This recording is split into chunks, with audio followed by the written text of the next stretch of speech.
Dərbənd səddinin 3-7-ci əsrlər Sasani ağalığı dövründə şimaldan olan hücumların qarşısını almaq məqsədilə inşa edildiyini bilirik. Bəs Dərbənd səddini kimlər təmir etdirmişdilər? 8-ci yüzilliyin 20-ci illərində ərəblər Dərbəndi yenidən tutduqdan sonra qala divarları təmir edildi.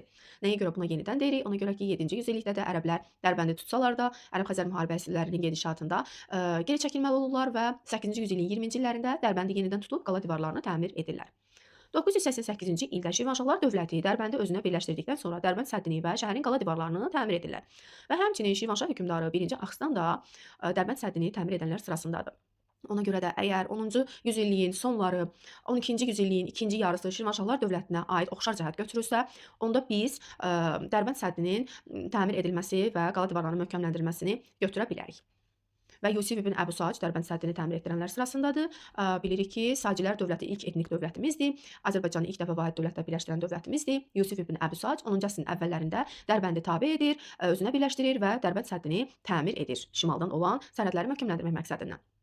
14-cü əsrin sonu, 15-ci əsrin əvvəllərində Azərbaycan Teymurilərin hücumlarına məruz qalmışdı və Əmir Teymurla eyni vaxtda Toxtamış da hücumlar edirdi. Qızıl Orda xanı Toxtamış şimaldan gəlirdi və Əmir Teymur şimaldan olan hücumların qarşısını almaq, Azərbaycanda hakimiyyətini möhkəmləndirmək məqsədilə Dərbənd səddini təmir etdirmişdi.